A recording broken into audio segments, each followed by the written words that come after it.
इस वीडियो में हम लोग सीमांत अभिकर्मक, रासायनिक समीकरण और उस पर आधारित गणनाओं का अध्ययन करेंगे। सीमांत अभिकर्मक, सीमांत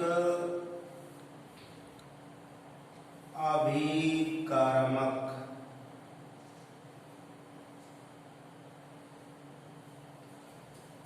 लिमिटिंग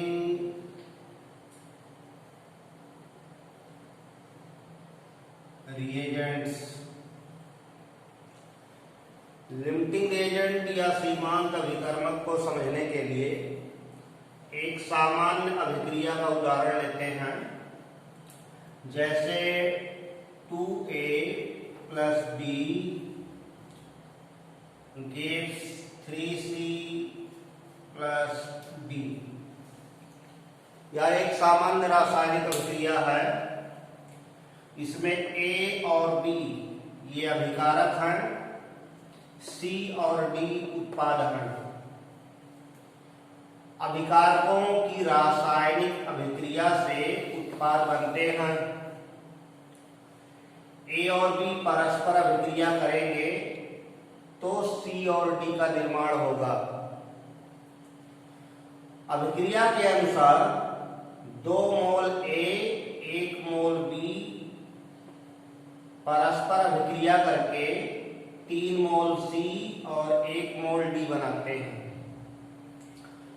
A और B के मध्य अभिक्रिया तब तक चलेगी जब तक दोनों के मोल उचित अनुपात में उपस्थित होंगे।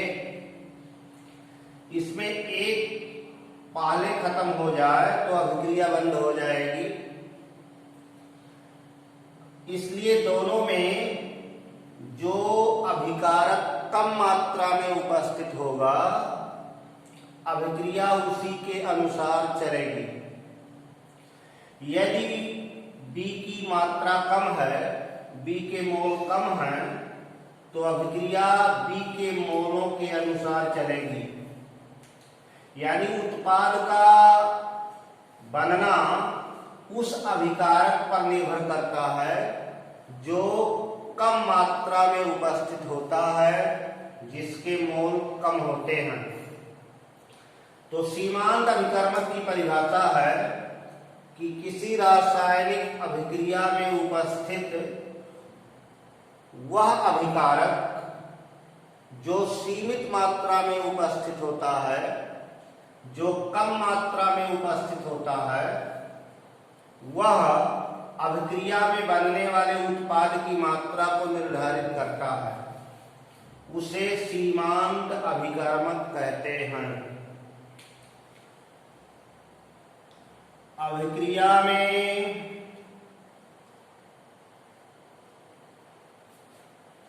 उपस्थित वह अभिकारक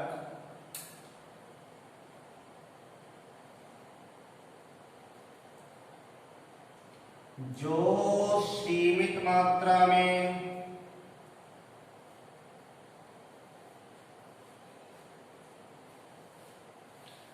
या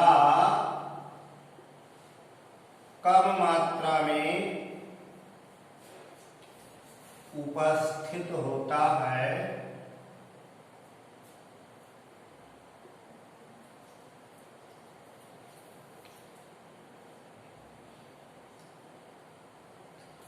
वह अभिक्रिया में बनने वाले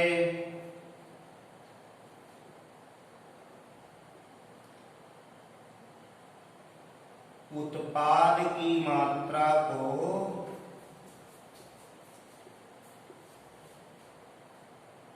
निर्धारित करता है। उसे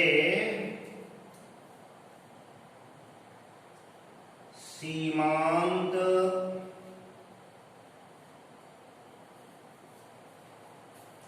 अभिकर्मक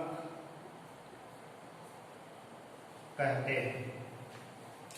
तो किसी रासायनिक अभिक्रिया में उपस्थित वह अभिकारक जो सीमित मात्रा में या कम मात्रा में उपस्थित होता है वह अभिक्रिया में बनने वाले उत्पाद की मात्रा को निर्धारित करता है, उसे सीमांत अभिकर्मक कहते हैं, लिमिटिंग रिएजेंट कहते हैं। जैसे सिल्वर नाइट्रेट और सोडियम क्लोराइड की अभिक्रिया कराने पर सिल्वर क्लोराइड अवक्षेपित होता है और साथ में सोडियम नाइट्रेट बनता है।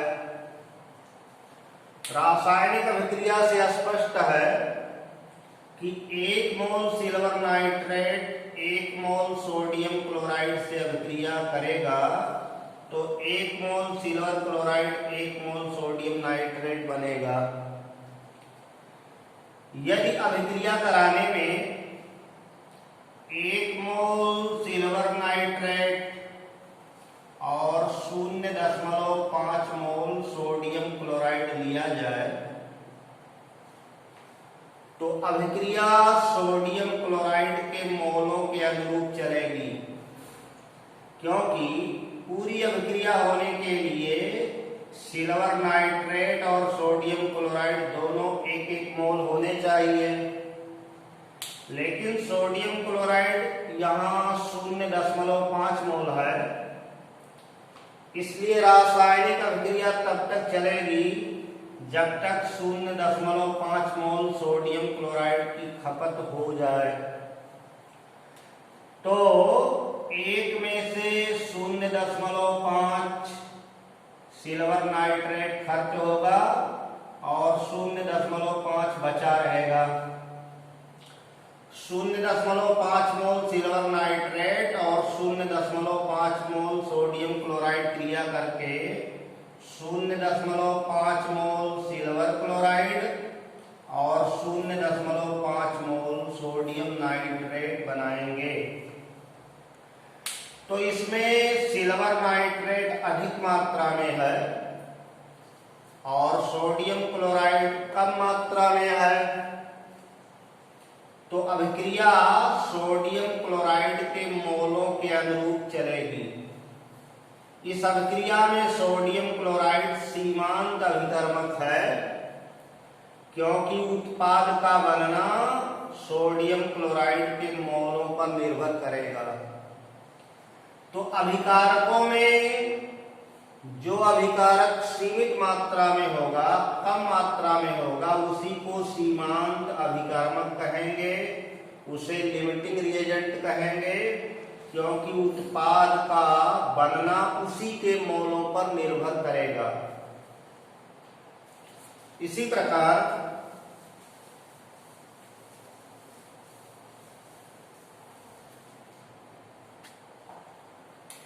बेरियम क्लोराइड सल्फ्यूरिक अम्ल से अभिक्रिया करके बेरियम सल्फेट और HCl बनाता है। बेरियम क्लोराइड के 1 मोल सल्फ्यूरिक अम्ल के 1 मोल से अभिक्रिया करके 1 मोल बेरियम सल्फेट और 2 मोल HCl बनाता है। एक परत नली में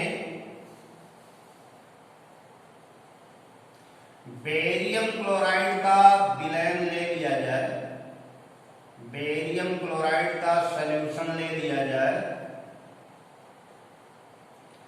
और उसमें सल्फ्यूरिक अम्ल मिलाया जाए,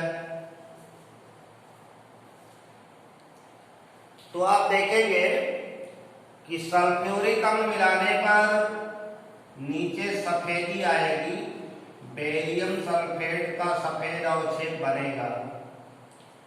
सल्फ्यूरिक अम्ल ज्यादा मात्रा में मिलाएंगे तो ये अवक्षेप तब तक बनेगा जब तक बेरियम क्लोराइड उपस्थित रहेगा, उसमें बेरियम आयन उपस्थित रहेंगे, तभी तक अवक्षेप बनेगा।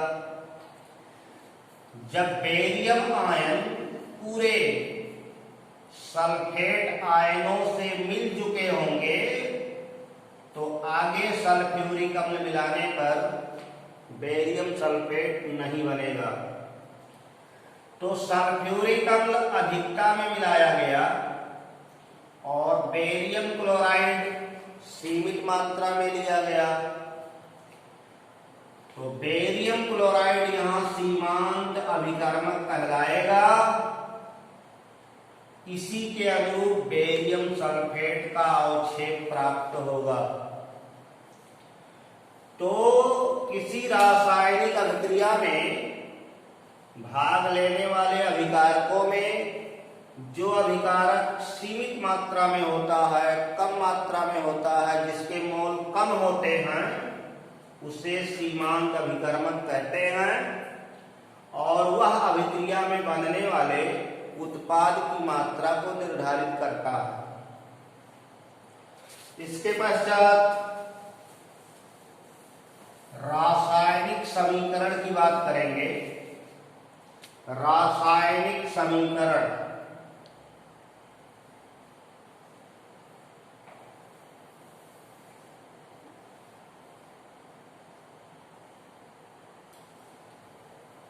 Chemical equation.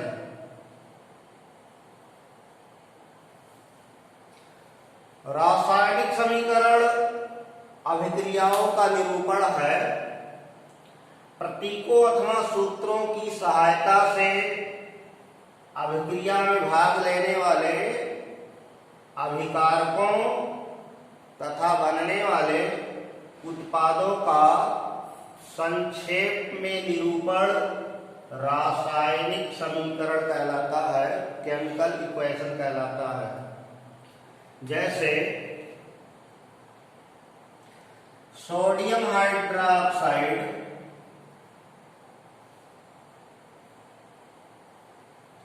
Plus hydrochloric acid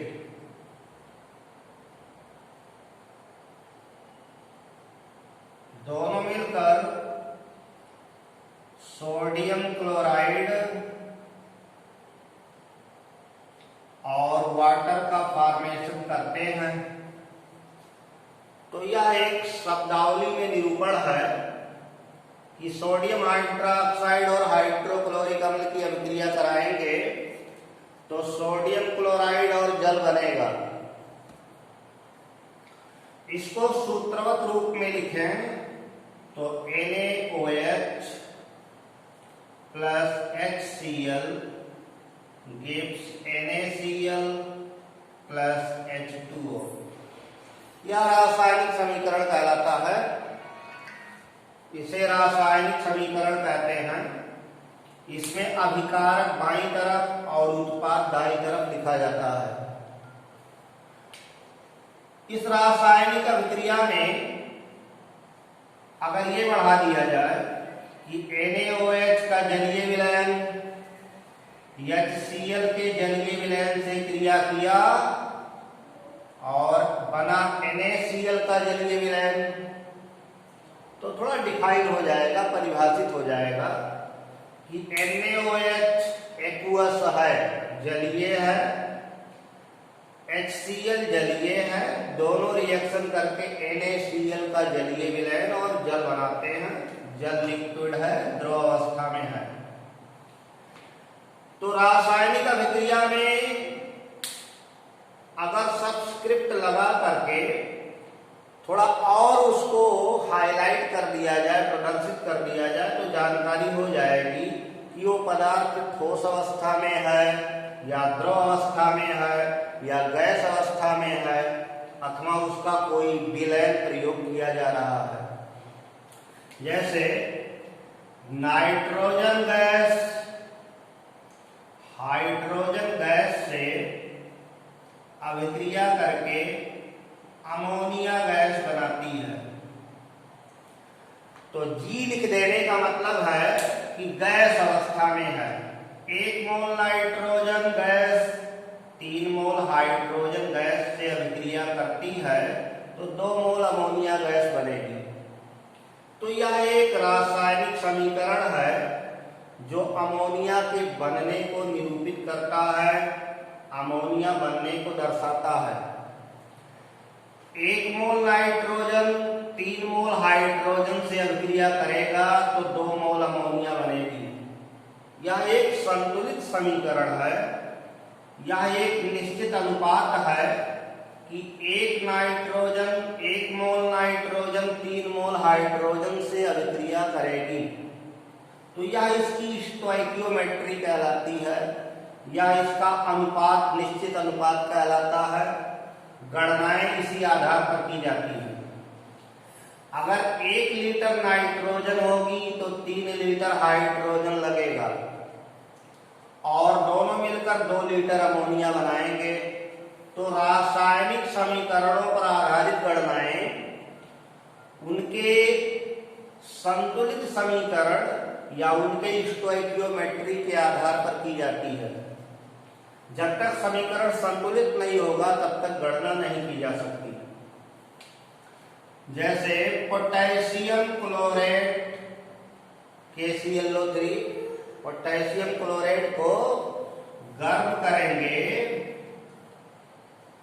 तो पोटेशियम क्लोराइड बनेगा, ऑक्सीजन गैस निकलेगी।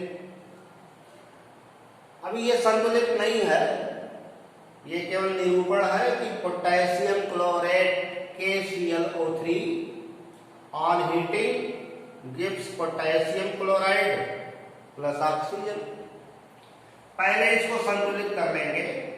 यहाँ 3 ऑक्सीजन, यहाँ 2 ऑक्सीजन, 2 का मल्टीप्लाई यहाँ आगे कर दीजिए और 3 का यहाँ कर दो। 3 दूना 6, 2 तिया 6, 2 KCl। ये संतुलित हो गया। अब ये संतुलित समीकरण कह रहा है कि 2 मोल पोटेशियम क्लोराइड को गर्म करिएगा तो 2 मोल पोटेशियम क्लोराइड और 3 मोल ऑक्सीजन बनेंगे।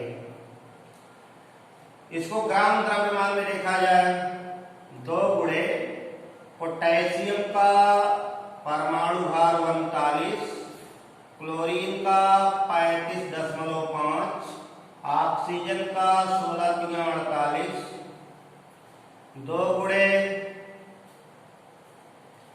8, 5, 13, 9, 22 के 2, 2, 4, 2, 6, 3, 9, 3, 12,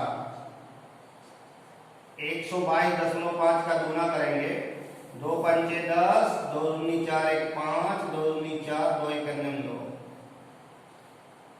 245 ग्राम पोटेशियम क्लोराइड को गर्म किया जाए तो 3 मोल ऑक्सीजन बन रही है। 3 गुणे 32, 32 तियाएं 96 ग्राम ऑक्सीजन मिलेगी। अगर 245 ग्राम पोटेशियम क्लोराइड को गर्म करेंगे तो 96 ग्राम ऑक्सीजन मिलेगी। और पोटेशियम क्लोराइड कितना मिलेगा? 2 गुणे पोटेशियम का 39, क्लोरीन का 35.5, ये हो जाएगा 2 गुणे 9, 5, 14 और 3, 3, 6, 1, 7 गुणा कर देंगे तो 2 पंचे 10, 2 चौक 8, 1 9, 2 सते 14,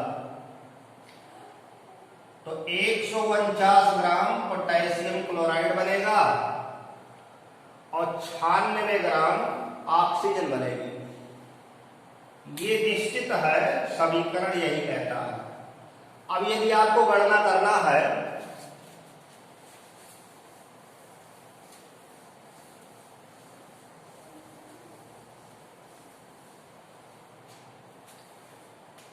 कि 24.5 ग्राम पोटेशियम क्लोराइड को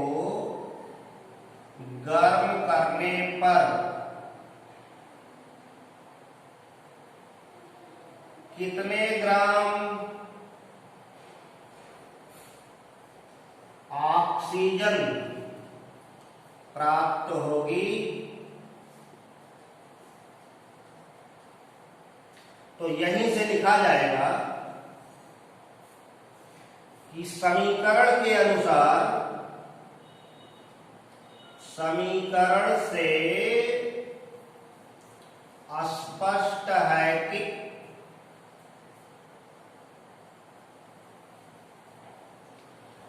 245 ग्राम पोटेशियम क्लोरेट को गर्म करने पर प्राप्त ऑक्सीजन का द्रव्यमान बराबर 96 ग्राम। ये समीकरण बता रहा है कि 245 ग्राम पोटेशियम क्लोराइड को गर्म करेंगे तो 96 ग्राम ऑक्सीजन मिलेगी। इसलिए जो गणना करना है वो निकाला जाए। अतः 24.5 ग्राम पोटेशियम क्लोराइड को गर्म करने पर प्राप्त ऑक्सीजन का द्रव्यमान 96 गुणे 24.5 बटे 245 कैंसिल करेंगे 0.1 आ जाएगा 9.6 ग्राम। इस तरह गणनाएं समीकरण पर की जाती हैं। इस वीडियो में हम लोग इतना ही अध्ययन करेंगे, शेष अगले वीडियो में अध्ययन किया जाएगा। तब तक के लिए धन्यवाद।